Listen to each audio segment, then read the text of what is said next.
everyone, hello. It is, what night is it? No idea right now. Anyway, doesn't matter because you're listening, we're recording, and it's time for another show. Welcome to Not Another Whiskey Podcast. They call me Mitch, and this guy is...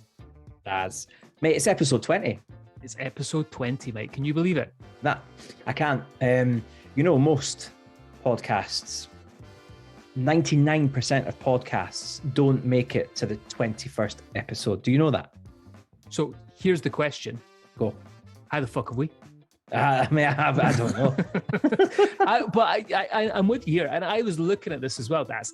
And if we were a married couple, right now I would have to buy you some china as a present. Is that right? Yeah. Well, so I'll buy you a wee you teacup giving me the next time I see something you. that would be nice, wouldn't it? Yeah. But when I see you next, I've got a gift for you. Oh yeah. Yeah, I've got a little sample of the Ardbeg. Here it is. Yeah, I'm looking forward to actually trying that since you've been sitting on it for, what, 2 weeks now? Apologies. I do have to apologise. I haven't seen you, but I will see you on Friday at some point. On Friday, mate. Yeah, I will hand the baton over. Yeah.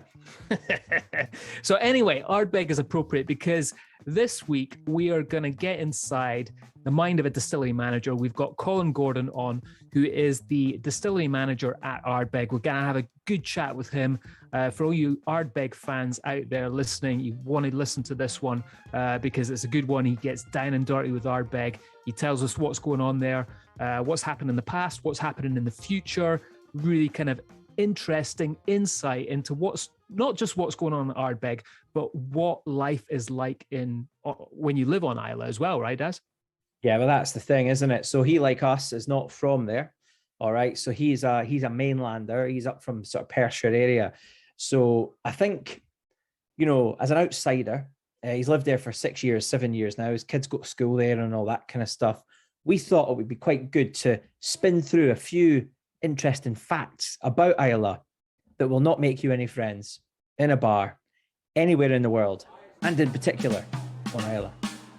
Now it's time for some interesting whiskey facts that definitely won't get you any new friends on a Friday or Saturday night while standing in a bar.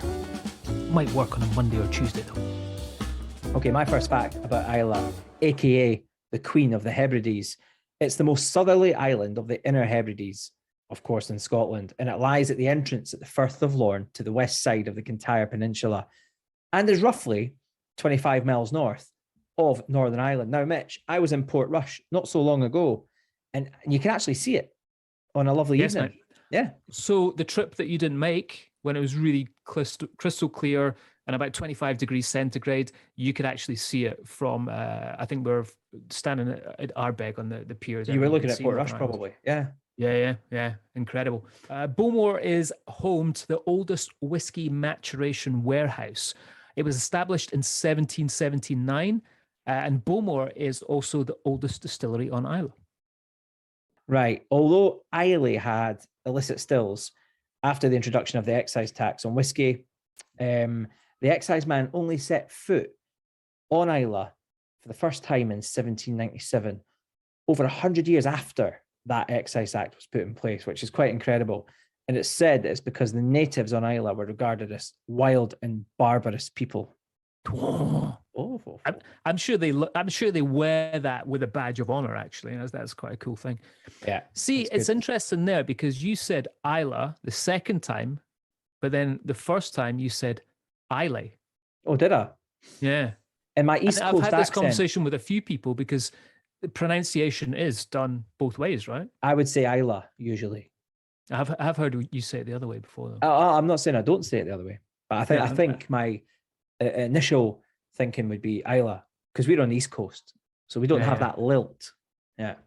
I pick up these things after 20 episodes, man. Yeah. Thanks, mate. All right, so let's talk about the population of Islay.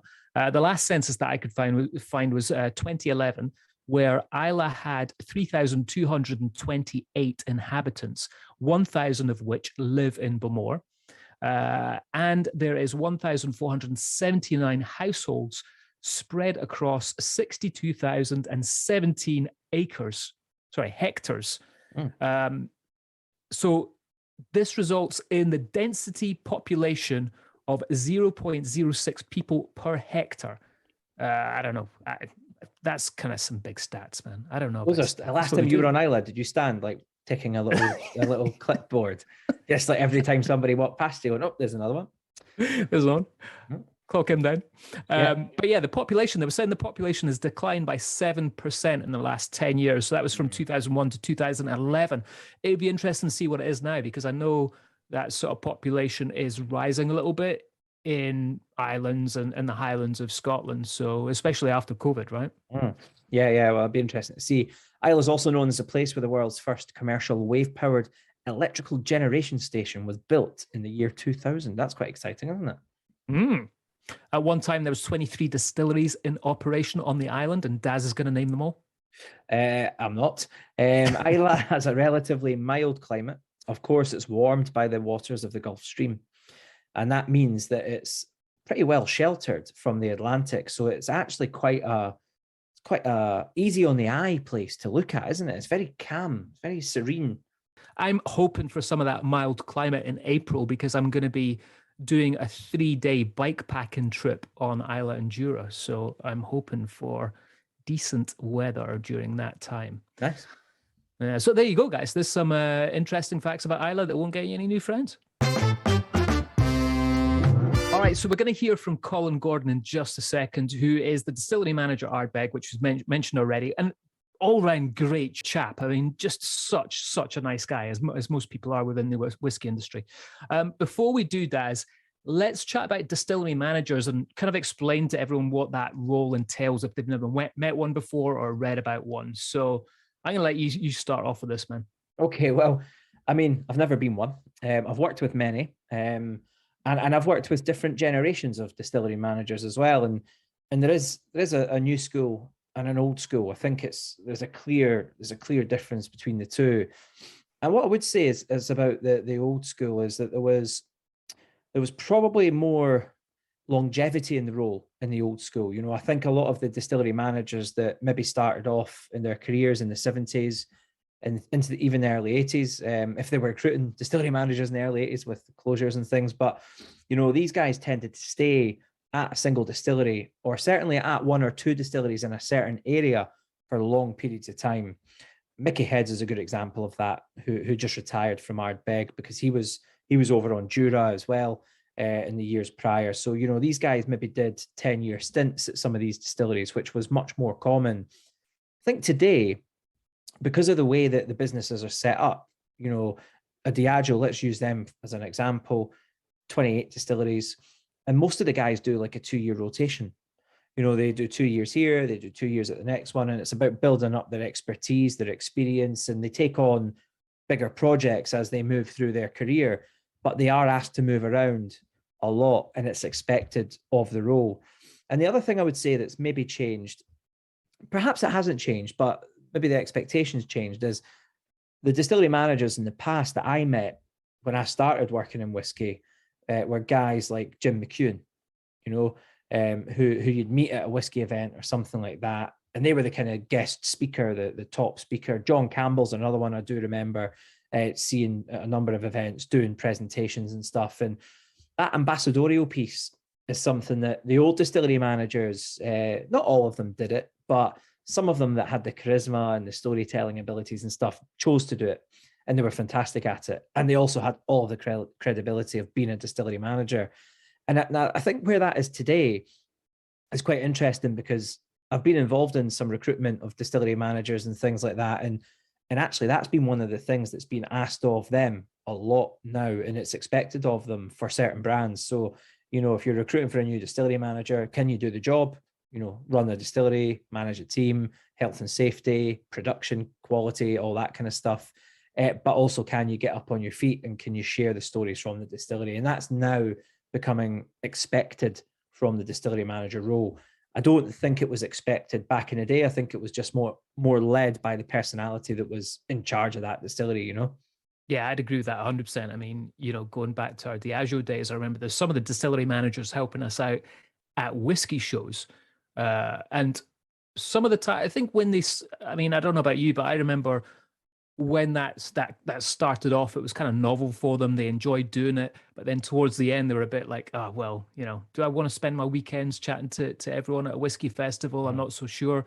And then definitely at that point, I mean, we're going back to what, 2000, early 2000s, 2005 here. I think at that point it wasn't expected from them, but it was a new thing. It was like this emergent thing where whiskey fans wanted to get closer to the people that made it, right? So that's when it came around. But I agree with you 100%. Now it's almost like these distillery managers are PR trained. They're getting training in how to talk, how to present, doing all this stuff, and it's almost like a distillery stroke ambassador role. Yeah, no, totally it is. It's such an interesting sort of dynamic, and you're asking a lot. Now, bearing in mind, most of the distillery managers, their personality traits and types they're typically engineers. So they're not always extroverts. In fact, more often than not, they're not. And it's not always in their interests to go out and share stories from brands, because think about what's happening just now. We did an episode a few months ago, or maybe longer, I can't remember, on sustainability. And the demand for the distillery manager's time now to implement all of what's required at some of these distilleries. Now, bearing in mind they're old distilleries, they've got so much work going on to develop and improve things like carbon footprints. Where's the energy coming from? Can they recycle heat? Can they do things in a more efficient, sustainable way? That's going to be so high on their agenda. I'm not sure you're going to get a huge amount of time out of distillery managers over the next 4 or 5 years, because this is going to be a period of change unlike any, really, in terms of what's going to happen at distilleries to get in line with this vision for, becoming more sustainable. It's a really good point. I hope you're wrong, because I do like to see distillery managers going out doing PR for the brand. And, I think it just gives the whiskey fan out there a closer connection to the brand when they hear from that person who's getting down and dirty and making it. Speaking of which, let's get into this interview with Colin. Let's hear what he had to say about Ardbeg. That has to be one of the most revered roles within whiskey, in fact, is the distillery manager position at the Ardbeg distillery. And for a relatively young man, Colin, you've got a fair amount of experience under your belt, I think it's fair to say. Hi, thanks for having me, guys. It's been quite a journey.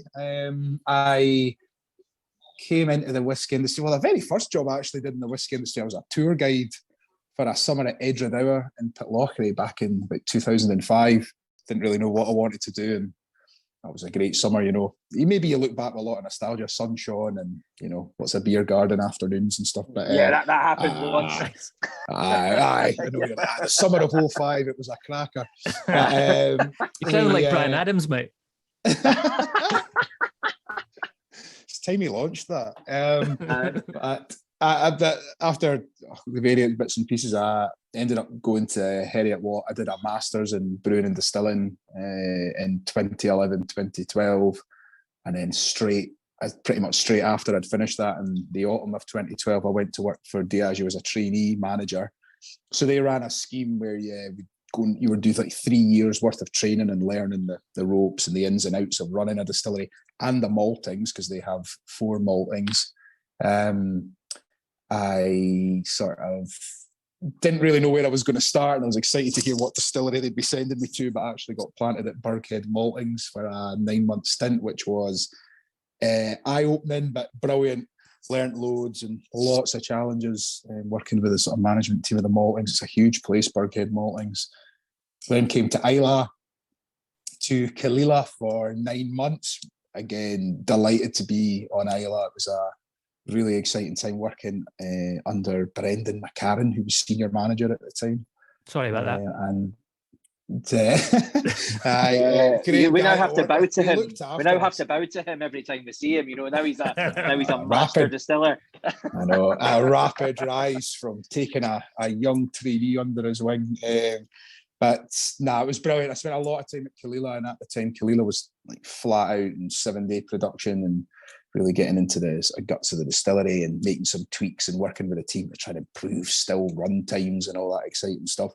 And then back to Speyside, I went to Bucky to Inchgower, which was quite different because pretty much nearly all of the Inchgower ends up in blends, and they make like a nutty, spicy spirit. So they ran quite differently. Like they would look for sort of cloudy wort and short fermentation times, and they'd had a big upgrade at the time, so the team were settling in. So that was really good to sort of get into that.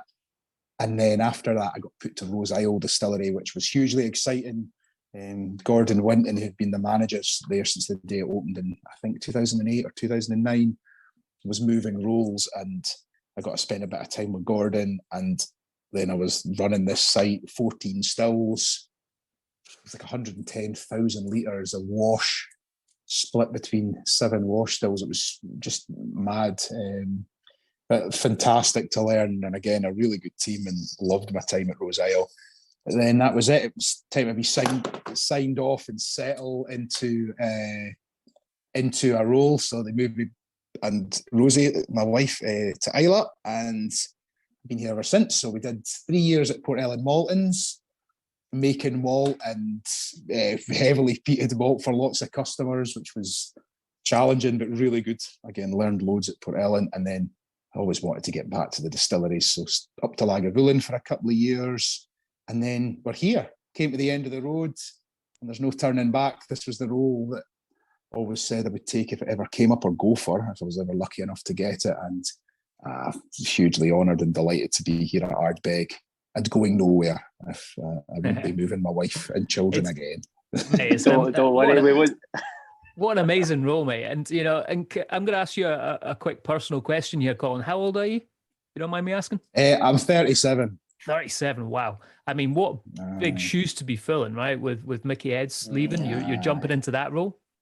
It was funny, do you know, I got some really kind messages. See, when it was announced, and I was absolutely buzzing. I was so excited. And a post went out on LinkedIn, and somebody commented on the Glenmorangie page, huge shoes to fill coming in after Mickey Heads. It's the equivalent of Davy Moyes coming in after Sir Alex Ferguson. I think David Moyes only lasted 8 months at Man United, so I don't know if that was a compliment. But well, you've done more than 8 months at Ardbeg, have you not, Colin? 16 months, so Davy Moyes could have learnt a lot, I think. Mate, you've smashed it. You've doubled his time. Twice as successful. But it was huge shoes to fill, because like I know Mickey, and I'd worked when I was at the Maltons at Port Ellen. Like, we take the vast majority of our malt from Port Ellen Maltons, so knew Mickey quite well. I learned, it was a huge honour to come in after him. It was absolutely brilliant, huge shoes to fill. Mitch has alluded to a point there, which I think is really important, isn't it? It's like you're obviously filling the boots of Mickey Heads, who's a legend in the industry. And, you know, people who work in whiskey, we all know who he is and where he's been and things. And I think actually on Ardbeg, though, maybe more than other brands, I've been to a lot of the embassies around the world, right? Ardbeg embassies, that is. And these are places that get special allocation of all your wonderful limited editions and stuff like that. Yeah. And they are, you know, these bars are packed full of Ardbeg. And usually the owner or the head bartenders and things, they know everything about Ardbeg that there is ever to know about Ardbeg. Do you know what I mean? And then you've obviously got the committee members as well. So you've got all these people who are massively into Ardbeg in a really freaky way. You know, they're right into it. It's like a cult, though. You know that. Yeah. Like, I think like the south of Islay distilleries here have like a diehard following. Lafroig, Lagavulin, Ardbeg, but Ardbeg just, they take it to the extreme.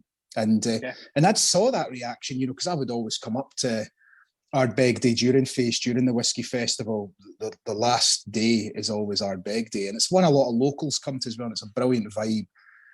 And but you know, like I remember arriving here, like Mickey was, you know, he was walking about getting like swamped in that, because he's loved. He's an absolute gentleman. He's such a great guy to know, and hugely passionate and so much for Ardbeg. So it's been it was quite daunting, but you know, he gave me some fine words of wisdom, which was just a pat on the back saying you'll be absolutely fine. And I think as we meet, you know, as things start to open up and we meet people coming back, the real diehard Ardbeg fans, you know, it's absolutely it's amazing. It's really, really exciting, but they're certainly very, very passionate. You know, it is exciting, and they'll be sizing you up, going, I'm not sure about this guy. You know, no, absolutely. Like, they'll stick in a wee test and say, "What do you think of the single cask 1974?" And you have to, you have to be on your toes.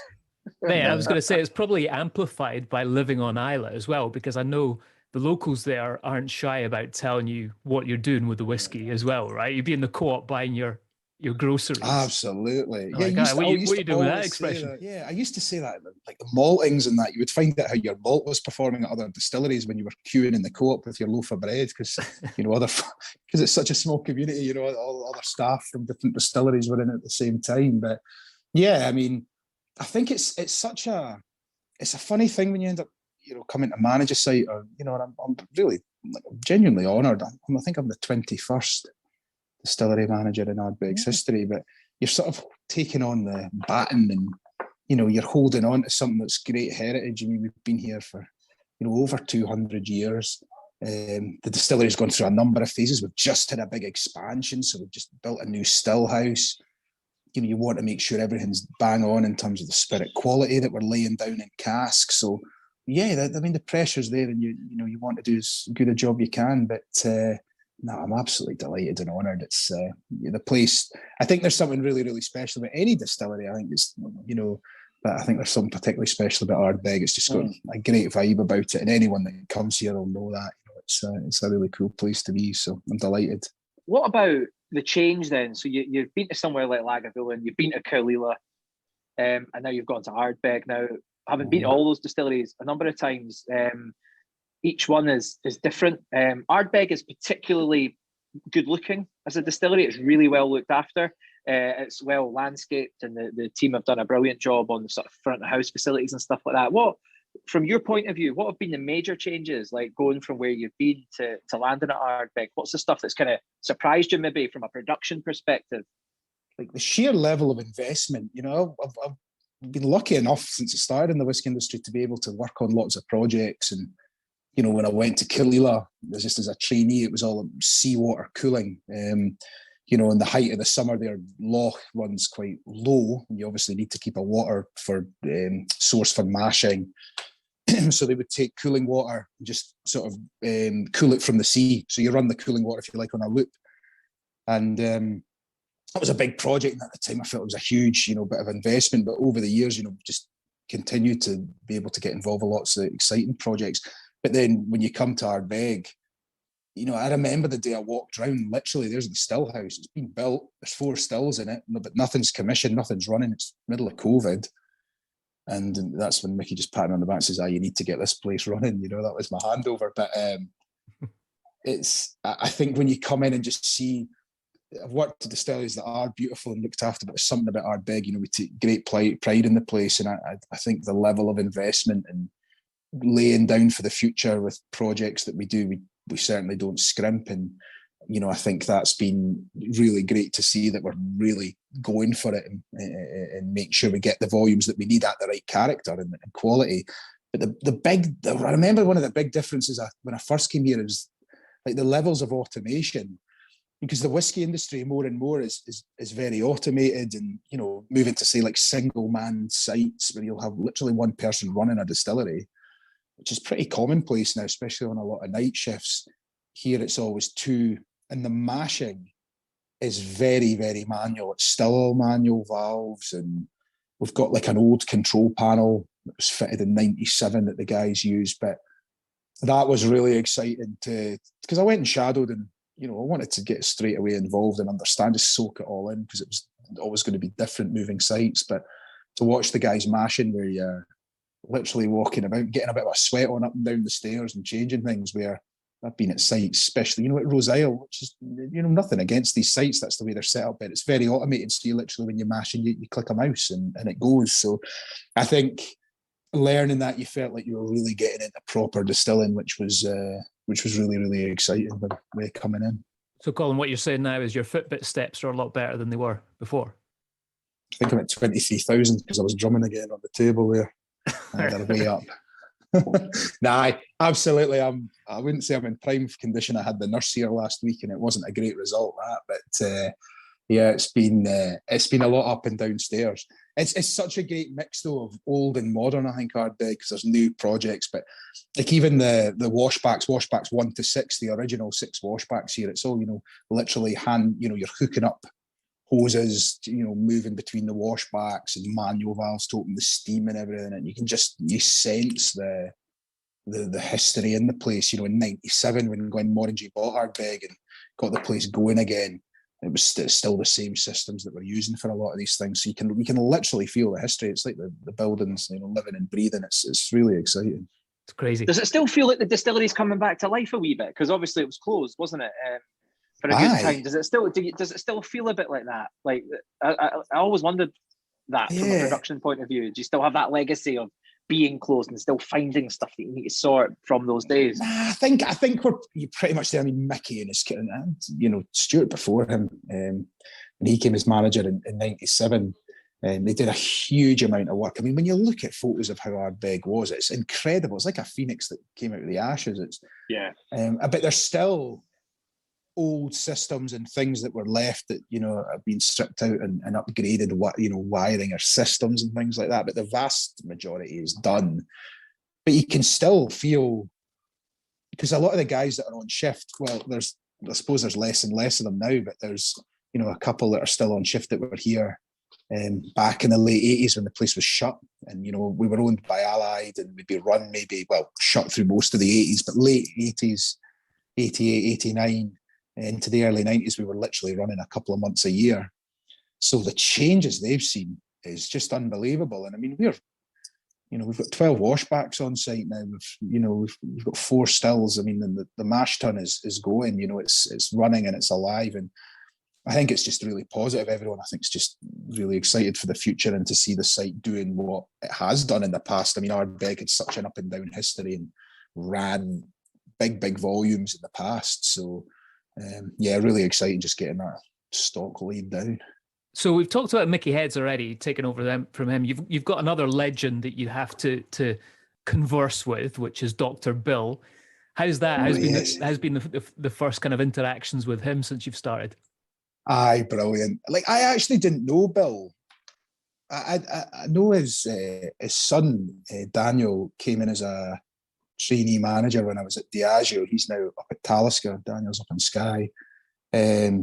But Bill, I hadn't met, but I knew, like, I'm a whiskey fanatic, you know, I love my whiskey, and I always loved Glenmorangie, like when I was starting in whiskey. And I know that's a cliche because people obviously get into different whiskies when they start drinking whiskey, but I genuinely loved Glenmorangie, original Glenmorangie 10 when I started. I always thought they never made a bad whiskey. You know, I always thought Glenmorangie just went like massively under the radar, even though it was always the most popular single malt in Scotland. They could do no wrong. And then when I first came to Islay, and you know, when I was like in my early whiskey days, I wasn't a huge peated whiskey drinker. I think maybe growing up in Perthshire and going to school in Aberfeldy and that, you know, there was a real shortage of peat.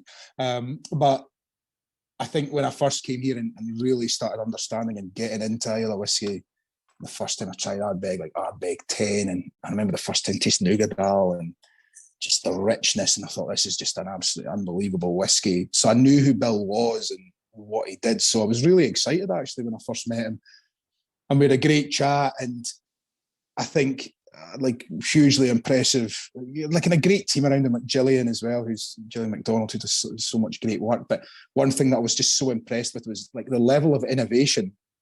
And I think as an industry, Scotch whisky more and more talks about innovating and trying, and we really were quite slow off the mark, or a lot were slow off the mark, but I would say Bill wasn't. You know, he was trying loads of different stuff, and he was, you know, finishing or secondary maturation. He was right at the early days of that, trying different things. And coming in here, we literally had a sit down probably within my first few weeks and just like a sort of a chat and talked about ideas of generating ideas for innovation, stuff that I'd never done before, but I always wanted to do. What could you do here?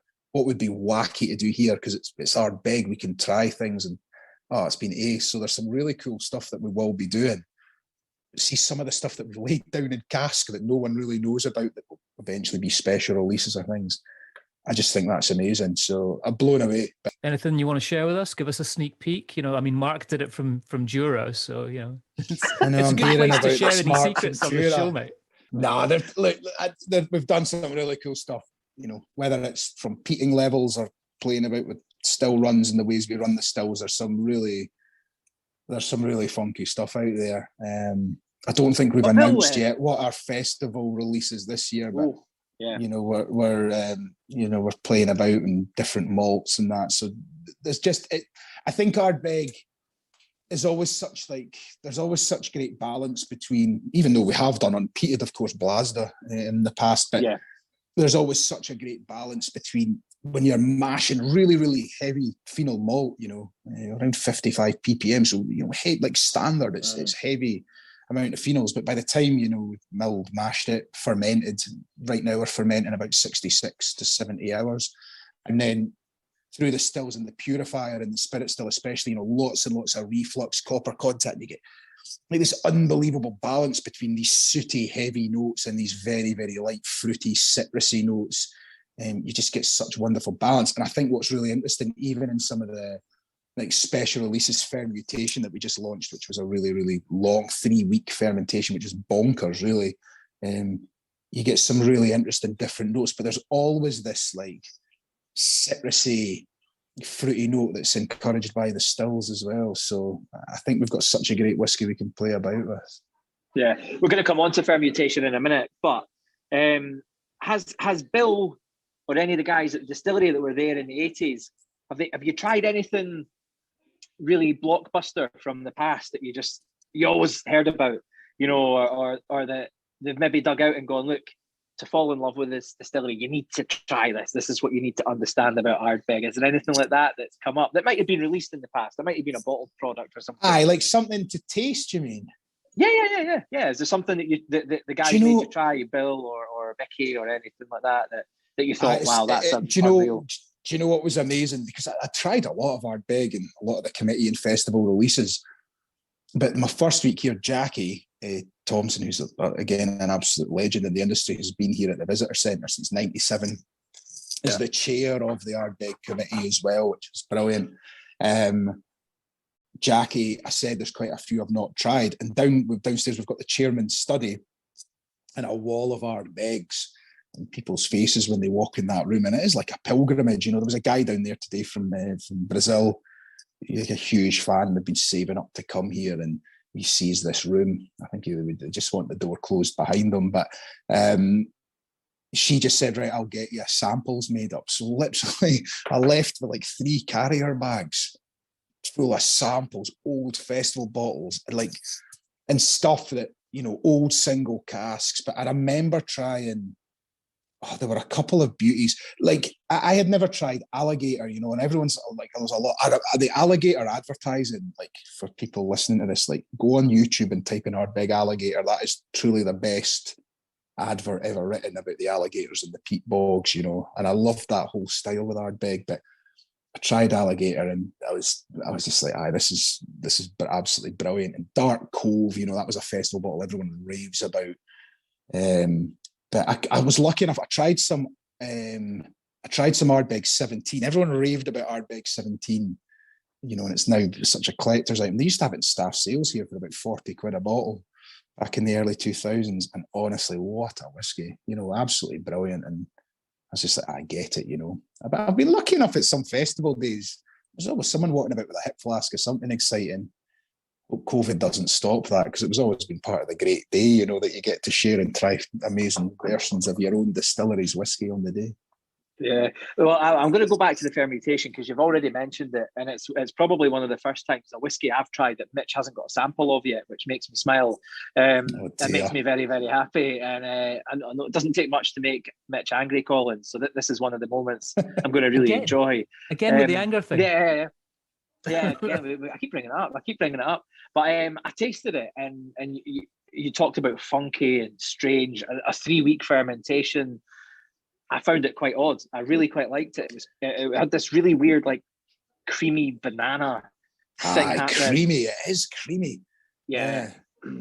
It's like the story around it is, and again, just part of Bill's mind is we only had the 6 washbacks at the time, but there was a boiler breakdown. I think it was late 2007, and the boiler broke down. And when the boiler broke down, you can't distill your wash. That wouldn't have happened in your watch, would it, Colin? I can assure you those boilers are maintained to the highest standard possible. But Mickey he'd only been here months, I think. I don't even think he'd been here that long. Phoned him because he was reporting into Bill at the time, and they literally thought they were going to have to call in customs to dispose of it. And customs would watch you do it as well, because obviously that's litres of future alcohol they could tax. So you would get fairly hit for that. And Bill just said, I tell you what, throw the lids off the washbacks and leave it. The boiler was going to take 3 weeks to get the parts they needed to fix it. And you have to be like really careful with long fermentations, because they always say the longer the fermentation, you tend to obviously encourage fruitier notes. You know, your yeast will have eaten all the sugar, or should have converted all your sugar to ethanol by about 50 hours. So anything that's happening after that, whether it's your yeast dying or yeast autolysis and you're getting flavours or reactions from bugs in the wood or loads and loads of stuff that gives you all these different esters and congeners and flavour. But I was always taught, and a lot of people in the industry were taught, when you start fermenting after about 130, 140 hours, you can potentially form acrolein, which can actually be a pretty nasty substance, and it can be an incredibly bad tasting note, almost like solventy. You don't want that, but literally we flung open the washback lids and left it for 3 weeks to ferment. So you're encouraging lactobacillus and that.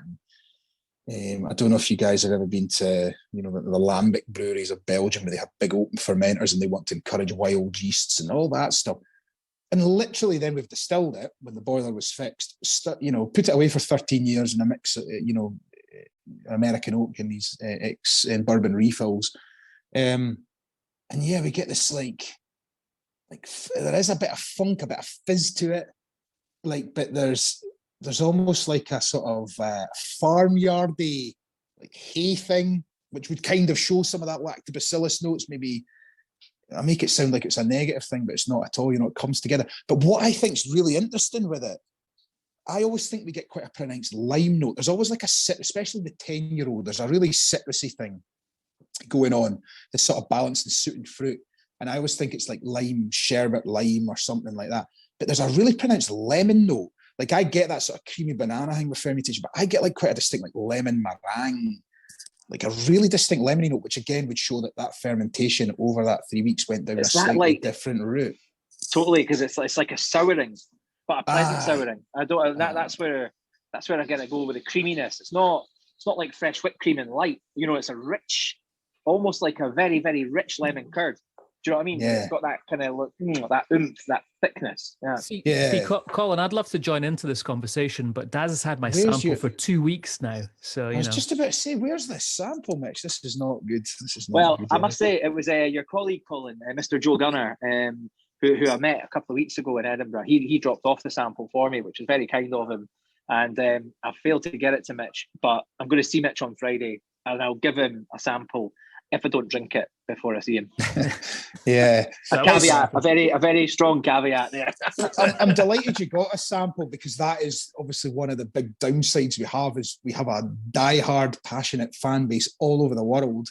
I think the committee members are way up, 120, 130 or 1,000 committee members, 110 countries. This fermentation, it was literally 6 washbacks worth. By the time you've distilled that and put it in cask with your losses, that is not a lot of bottles. So demand always exceeds what we can make, and the trouble is getting this fermentation out there is really hard to get hold of a bottle. So do you know what's really cool though? If you take a step back from it all, it's great to see distilleries, and I know Bill's done this quite often, and he did it with the I forget the name of it, but the Glenmorangie release with the wild yeast. Alta, was it? Alta, yeah, it was, wasn't it? Yeah. And now you've got this as products that talk about yeast and fermentation. This is a forgotten thing. It almost seems in the last 10 years, very few distilleries. In fact, we're often told, don't go into that. Don't talk about that stuff. Go into woods. It's funny. Yeah. And this is it's really important, and it shows you the fermentation is a great example. You can get some amazing flavor profiles if you tinker about with yeast and fermentation, as you'll know as a previous maltster gone distiller, yeah, but it is, because I think over the years, every distillery you want your new make spirit to taste as it needs to taste and nose as it needs to nose. So when you've laid it down in wood, you're going to have consistency, and you can play about with different wood, but yield is king. You know, at the end of the day, a lot of distilleries, you want to make as many litres as alcohol you can out of a ton of malt. And I think one thing that's like really, really interesting here is there's lots of talk about yeast and playing about with yeast, and more distilleries are starting to do it now, where they're trying different varieties or, you know, playing about with different yeast, because there is absolutely no denying different yeasts are going to give you different flavour compounds or different makeup of flavour in your wash. And I think it's a really exciting conversation. And, you know, it's quite funny as well, because there's been a lot of talk in the industry for a number of years about terroir, especially with barley. And having worked in the maltings, I personally feel by the time if you've grown, but say a different strain of barley in a field, whether you're in Islay or, you know, the northeast of Scotland, up in East or Ross or Speyside, or it doesn't matter where you are, by the time you've malted that, milled it, mashed it, fermented it, distilled, and stuck it in a cask, I personally think the impact of the barley strain is going to be pretty limited. However, with yeast, if you're playing about with different yeast varieties, champagne yeasts and all that, you will undoubtedly see a stronger difference in flavour by playing about with yeast. So yeah, the industry's getting wise to it now, and there's some really interesting stuff coming out where people are distilling quite interesting things. But I think it just shows how far we've come with innovation, because there's stuff that just wouldn't have happened 10 years ago that lots of distilleries are trying now, and it's especially us at the forefront. And you see that with the lighthouse that Glenmorangie, you know, we've just built an innovation distillery up in Tain, and it's hugely exciting. It'll be brilliant to see what stuff starts coming out of that in the next year or two. It is really refreshing to see, and it's obviously being pushed by people like Dr. Bill, and I would say as well, a lot of these new distilleries that are Definitely. really, they don't have to have that yield. They're small distilleries, so they can mess around with, you know, different yeast strains, different types of casks, and see what's happening there, you know. So yeah, it's interesting times for Scotch whiskey for sure. Yeah, Let's move away from absolutely. like the production side a little bit, Colin. Let's chat about you living on Islay. Have you been accepted into the community now after, what's that, 6 years? I'd like to think so. Yeah, I mean, we've got great friends here. Like, I know it's a real cliche when people say, "I know it's very friendly," but clearly, like, I grew up in Dunkeld, which I don't know, is probably 1,500 folk or 2,000 people, and Islay, there's 3,000, but I know far more people on Islay than I do back in Perthshire. You know, like, and we've only been here, well, properly 6-7 years, and yeah, like, we've made really good friends. We've got a tight knit friends. I think it helps having children as well, you know, because we've got 2 wee girls, and our eldest daughter Ailey is in primary 2 in Port Ellen. But yeah, I think people, like, when you move to somewhere like Islay to work, I think when you're respectful and just genuinely want to just get on with people and do a good job, and people know you're here for the long term, and I think people will always be really receptive to that and welcome you. I think, like anywhere in a small community, if they see you coming in for your own personal gain short term, it's never going to work out well. But genuinely, it is a very, very friendly place, and I'd agree I with really that. love it here. I'd agree with Genuinely love it that. here. I always say to people it's one of the friendliest places in Scotland. I remember the first time going there, and we flew over, and then on the way back, going through security, the guy who put, you know, I had to take my jacket off to go through the scanner. And then at the end of it, he picks my jacket up and actually put it on for me while asking me about the time that I'd had on Islay. I was like, you don't get that in Heathrow, you know? No, and I remember it. I remember speaking to, like, one of the guys that comes over at the Whiskey Festival every year, one of the Swedish contingent. We get obviously die-hard fans in Sweden for Ardbeg. And he was telling me, like, he doesn't know people on his street in Stockholm, like his neighbours, but he'll come to Islay into the co-op and put in, they're like, "How you doing in that? Nice to see you again," and stuff. And he's blown away by that. You know, that's him on Islay. Like, but in Sweden, he just says, you know, he wouldn't even know his neighbours in the street in Stockholm. It's really funny. Like, I remember literally the first week we moved to Islay. Honestly, we'd never set foot on the island before, and we were renting a house in Port Ellen, which is getting harder and harder every year. But we drove into Port Ellen, and Google Maps is sort of, when I put in the house number on Street View, had taken me to the wrong side of the street. And I literally chapped on this guy's door. He says, "Oh, you must be the new maltings manager. You're the other side of the road." He'd never even set eyes on me. No way. But I suppose the big removal van might have given it away. But honestly, just knew instantly who we were. And I think the big removal van and the bum bag that you were wearing, Colin. Bum bag. I know, I'm not allowed to wear that. But yeah, it's an incredible place, honestly. And I mean, you guys come over and spend time here as well, and I think everyone's missed that as well. And people are just desperate to get back. Well, Colin, listen, it's been great. Thank you so much for your time and being on the show. Pleasure to chat to you. Daz and I look forward to coming over to Islay soon and hanging out in person, man. Yeah, no, it's been brilliant. Thanks for having me, guys. Great podcast. Keep up the good work, boys. It's brilliant. Yeah, do you know, one of my, I've been to Islay a lot. One of my favourite experiences was with Colin. And he won't be aware of this because it's probably normal for him. But I was over in between lockdown. I went on a mad dash, went over to Jura. I had to drop some wine off at the distillery on Jura, right? Because it was taking up space at this unit we've got. So I drove over, me and a couple of guys, we went over in a van, boom, dropped all the wine off, and we went back onto Islay. We went to the Ardview. It was hilarious. So they had sectioned off the Ardview pub, right? For one side was for locals and one side were for people who'd come in from outside. That was their kind of COVID protocol. But after about 3 or 4 pints, everyone just sort of smooshed together and it didn't really kind of matter. So we ended up in the Ardview for a few with locals, Colin included, Colin's sister and a few of their pals and stuff. And then we ended up on the Port Ellen beach, just enjoying a cigar and a wee dram. And that is a fabulous memory of mine from Islay because we hadn't been able to travel. It was good to catch up with those guys. We're in great company and that was a great moment. Yeah. Nice. And I was hanging out with him. What a nice guy. Aye. And what about you, man? You've been to Islay a lot over the years. You must have done the malts cruises and stuff, right? Yeah, I was going to say, my fondest memory was back in Diageo days when we did the malts cruise, where I was lucky enough to come from Talisker. Well, I started in Oban, went to Talisker, then all the way down to Kalila, hung out there, and then down to Lagavulin, and we just partied and, on our own boat. And I was looking after VIPs and journalists, and yeah, it was immense. I remember one time we were there, we're having a party actually on Lagavulin, and we're halfway through the party, and the skipper came up to us and he's like, "Mitch, got some bad news. You need to grab all our guests right now, and we need to leave in 30 minutes. And I was like, what are you talking about? Like, literally, this is like 10 o'clock at night. I was like, we're meant to be staying overnight, at Lagavulin, and the boat was moored right off the distillery. Turned out the tides had changed, or he didn't take into account the tides. And if we hadn't left then, it literally would have taken us a day to get back to the mainland because it was a sailboat. So yeah, we had to sail overnight. So we just I grabbed everyone together. We made a party of it. We went below deck and just carried on drinking all the way back to the mainland. But yeah, that was pretty crazy, man. Yeah, no, that sounds class. No, there's always good moments. I mean, you've been to Lagavulin a number of times. I mean, sitting smashing oysters and Lagavulin out there is always special. Out on the pier as well, which is so beautiful.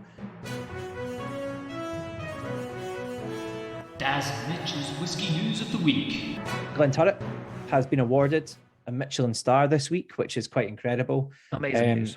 And we were chatting about that this afternoon, weren't we? Mark Donald, the chef, in 7 months with the team up there, with John Laurie and Colin Hart, and these guys, they've really turned something around very, very, very quickly. Now, bearing in mind, I've worked at Glenturret, or worked for Edrington when they owned Glenturret. And I remember the distillery very, very well. And it was very much a cafe stop-off point. You could get a good sandwich and a good soup. That's what they've turned that into, which is remarkable. So congratulations to them. And Jamie, of course, as well, the global ambassador over there. Well done, guys. Superb. So that's a big, big one. And then I think the only other thing I would mention is the recent Macallan release, the 81-year-old, The Reach. Thoughts on that, Mitch? Amazing to see such a big brand put out such a big age statement. I've always kind of worried about age statements like this. We're talking 81 years old here.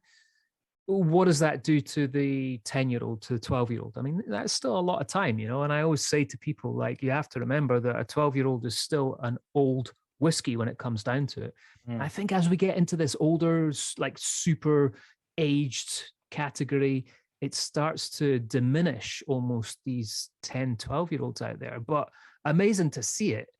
I kind of, what was the price point on it? Like 90 odd thousand pounds, Daz? Was it something like that? 174,000 US. So what's that in pounds? It's about 100 grand. It's about 110 or 120 or something. Yeah. Crazy, man. Crazy. Yeah, I mean, it's a special bottle. I've heard very mixed reviews on the hands themselves, that cradle the bottle. But the box, John Galvin, good pal of mine, he's handcrafted that, and he's an amazing carpenter. You know, the stuff this guy does is unbelievable. So it does. I mean, the whole thing overall does look nice. And I'll be interested to try the whiskey. And I know Kirsten, when she's driving up and down to Macallan, does listen in, does tune in every now and then. So hopefully she saves us a wee sample, you know. The other big news, not as big as the Macallan 81-year-old, but Campbeltown is going to get a new distillery for the first time in 140 years, which is expected to create 20 jobs there. And this is going to be done by the guys behind Rathsay, the Dury Farm, I think it's called. And it's going to be a farm-to-bottle distillery with a visitor centre. It's subject to planning consent right now, but it looks like they're talking about 400,000 litres a year coming out of this. But amazing to see plans for another Campbeltown distillery. You know, that's been a long time since we've seen a new one down there. Yeah, no, it's great. It's great. I think what the guys have done at Rathsay is superb as well. They've created a great brand, some location. I mean, stunning, isn't it? And it'll be great for them to continue their story in whiskey, and what a legacy, you know. Distillery on Rathsay, distillery, one of the first to be opened in such a special location. I mean, the whole history of Campbeltown, I mean, I'm sure there'll be more. This won't be the last one. I'm sure of that. And then we're going to go across the water for some news over in the USA. So Angel's Envy, which is a brand that I always really enjoyed. I don't know if you've ever had any, Daz, but I have, but not much, really not as much as I would like. So they've just released a whiskey that has been finished in ice cider casks, which kind of caught my eye a little bit. Pretty unusual with that going on. So they've been finishing a 7-year-old 95% rye for 364 days in these ice cider casks from Vermont-based Eden Specialty Ciders. You ever had an iced cider before? No, I do like cider. So this is a limited release, which consists of just 6,000 bottles. It doesn't look like we're going to get any in the UK. It looks like it's just going to be all over in the US. Not going to be cheap, Daz. $250 a bottle. So punchy. That is episode number 20 in the bag. Who would have thought, mate? Who would have thought? And our next episode, like I say, mate, we're going to be in the top 1% of podcasts ever, which is quite remarkable, really. And I'm looking forward to my China Bowl from you to celebrate our 20th. But guys, thank you so much for listening. Colin, so good of you to join us and hear a little bit more about what's going on at Ardbeg and how your journey is as well. Because you forget, Colin moved through lockdown, basically. You know, it was right at the start of all the COVID-y stuff. So he doesn't know Ardbeg in any other way, really, other than what's been happening through COVID. So great to hear from him. And also a special mention to Joey Gunner for sorting us out with a wee sample, mate. Very, very much appreciated. That's very kind of you. Yeah, absolutely, mate. Brilliant to try that, which I'm looking forward to trying, which I still haven't had yet. But guys, you may have seen this week on Instagram that we're looking to start some live tastings. So we've been planning that this week a little bit. Go onto our website and sign up for our newsletter, because we have subscriptions now. Daz, the website is? It is www.notanotherwhiskypodcast.com. Go on there and sign up for our newsletter, where you're going to get firsthand information about where we're doing our live tastings and our virtual tastings as well. So we're putting these plans in place, guys. You can then join us when you listen to the podcast, have the drams that we're enjoying as well. And hopefully some of them will be very unusual ones exclusively from the distilleries that we're going to be working with on this as well. So really exciting for us to push the podcast into this kind of next level where we're going to start interacting with you, the listener, a lot more as we move forward into this year. Mate, good to see you. It's nice to see your head looking trim as ever. Your beard's looking sharp. It's brilliant. It's lovely. You're just blossoming. You're blossoming this winter. Don't know about that, mate. Great to see you, man. And thank you everyone for listening. So until next time, may all your whiskies be golden and all your drowning glasses stay in one piece. Nice. Slash. Slanja.